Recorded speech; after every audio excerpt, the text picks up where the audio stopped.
प्रेम से बोलिए नारायण साकार की संपूर्ण ब्रह्मांड में सदा सदा के लिए जय जयकार हो।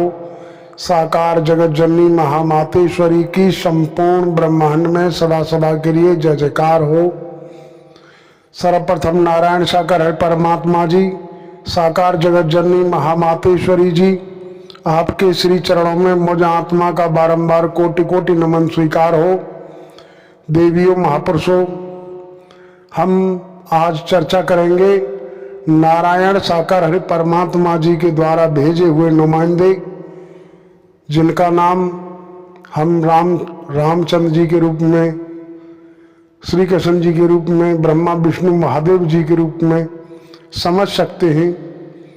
इन महान विभूतियों ने ये अवतार के रूप में आए और इनके माध्यम से भी जिन जिन भक्तों ने इन परमात्मा का भजन ध्यान किया, इनका गुणगान किया, इनका नाम लिया, इनके भरोसे रहे, उनके लिए परमात्मा ने पता नहीं कितने कितने कष्ट पीड़ा परेशानियों को झेला है।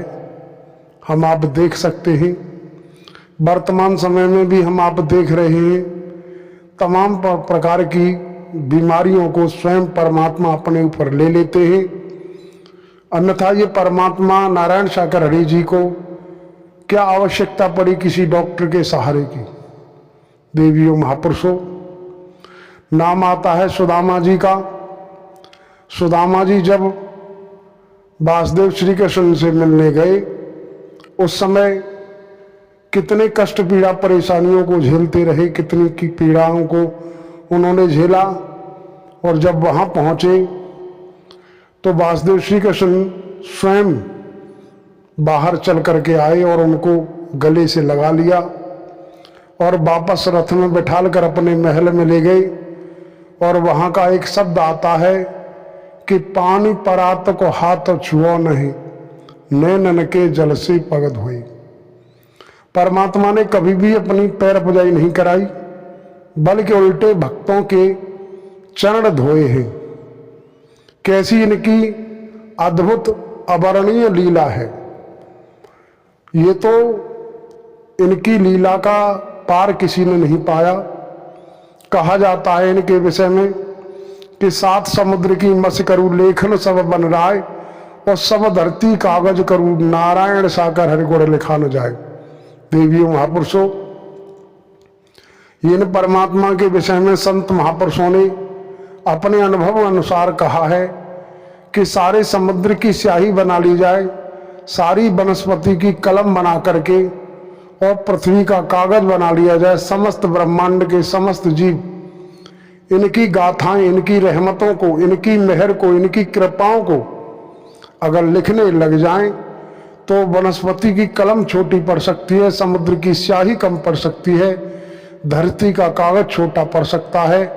समस्त जीव इनकी महिमा को लिखते लिखते थक सकते हैं, लेकिन इनकी महिमा को, इनकी रहमतों को कोई भी बयान नहीं कर सकता। देवियों महापुरुषों, ये इतने बड़े रहबर हैं। हमारे कल्पों कल्पों के बहुत सारे पाप कर्म हमारे खाते में हैं। हमने जाने अनजाने में किस किस जन्म में क्या क्या किया, क्या क्या नहीं किया, इन्हें सब कुछ पता है। लेकिन फिर भी इन्होंने हमें सीधे सीधे अपने सानिध्य में बुला लिया और हमें आपको सदमार्ग का रास्ता दिखाया। स्वयं सदकर्म करने की जानकारी दी और नारायण साकार हरि परमात्मा जी के द्वारा हमें आपको जो जानकारी मिली, उस जानकारी का हम उल्लंघन करते रहे। इन परमात्मा नारायण साकार हरि जी के वचन का खंडन करते रहे, तोड़ते रहे। तमाम प्रकार की बुराइयों में हम आज भी सने हुए हैं। बुराइयों से हम निकलने का नाम नहीं ले रहे। नारायण साकार हरि परमात्मा जी को दोषी ठहराते हैं। अभी बीते कुछ दिनों पहले किसी महापुरुष ने कहा कि भैया जी हमारे घर में माता निकली है, इस विषय में कुछ दर्शाएं। तो देवियों महापुरुषों, ये माता का नाम दिया है, ये कोई न कोई बीमारी है। और बीमारी है, इस बीमारी का जो भी सिस्टम है वो जो भी हमारे आपके इर्द गिर्द रहने वाले समाज में बहुत सारे अनुभवी हैं, उनके अनुभव के अनुसार आप कार्य कीजिए। बाकी घर में वंदना, प्रार्थना, आरती और बूटी अमृत प्रसाद का सेवन करते रहिए, परमात्मा मेहर करेंगे। लेकिन हम और आप कर्म से विमुख हो जाते हैं, फिर परमात्मा नारायण सागर हरि जी को दोष देते हैं, तो ये न्याय संगत नहीं। हमें अपने आराध्य को कभी दोष नहीं देना चाहिए, अपने आराध्य को कभी बुरा भला नहीं कहना चाहिए। समाज कुछ भी कहता रहे, समाज से कोई लेना देना नहीं। बुराई तो दुनिया करती है, जिसका भला होता है वो प्रशंसा करता है, जिसकी जीवन में कुछ कष्ट आता है तो वो फिर बुराई करता है, जबकि हमें बुराई नहीं करनी चाहिए। अगर हमारे इर्द गिर्द कोई भी बुराई करने वाला है, कोई भी इनको गाली देता है, तो आप मायूस न हो, आप भयभीत न हो और वहां से तुरंत हट जाओ। बाकी जो करेगा सो भरेगा, क्योंकि चोर चोरी नहीं करेगा तो पकड़ा कैसे जाएगा। जब वो परमात्मा को गाली देगा तो उसे झेलना पड़ेगा। लेकिन हमें आपको किसी से भिड़ने की, झगड़ने की जरूरत नहीं है। हमारा आपका धर्म कर्म बनता है, हम अपने आराध्य पर भरोसा रखें, विश्वास रखें।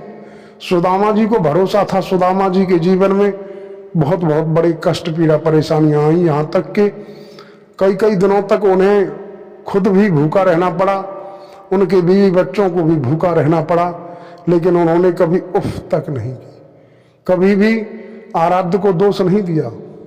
लेख दर्शाता है कि चावल का एक दाना था, वो भी उन्होंने अपने आराध्य के लिए समर्पित कर दिया, लेकिन कभी आराध्य को दोष नहीं दिया। तो हमें आपको देखना है कि हम कितना अपने आराध्य पर भरोसा करते हैं, अपने इष्ट पर कितना भरोसा करते हैं। देवियों, महापुरुषों, आप सभी जानकार हैं, बुद्धिमान बुद्धिजीवी हैं।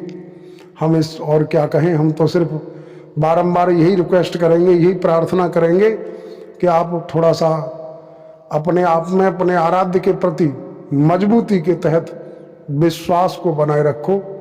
जितना आपका विश्वास मजबूत होगा, उतना ही आपकी भक्ति की परसेंटेज बढ़ेगी। नारायण सागर हरि परमात्मा जी ने दर्शाया कि समर्पण 5% है तो लाभ 5% मिलेगा, समर्पण 50% है तो 50% लाभ मिलेगा, समर्पण 99% है तो 99% लाभ मिलेगा, और 100% समर्पण होने के बाद फिर कुछ बाकी नहीं रह जाता। कहा जाता है कि त्यारी सत्ता के बिना हे प्रभु मंगल मूल, और पत्ता तक हिलता न खिले न कोई फूल। ये शब्द 100% समर्पण वालों पर लागू होता है, बाकी कहने को कोई कुछ भी कहता रहे। और हम क्या कहें, इन्हीं शब्दों के साथ आप समस्त महापुरुष व देवियों के चरणों में नमन करते हुए अपने शब्दों को विराम लगाते हैं। प्रेम से बोलिए नारायण साकार हर की संपूर्ण ब्रह्मांड में सदा सदा के लिए जय जयकार हो। साकार जगत जननी महामातेश्वरी की संपूर्ण ब्रह्मांड में सदा सदा के लिए जय जयकार हो।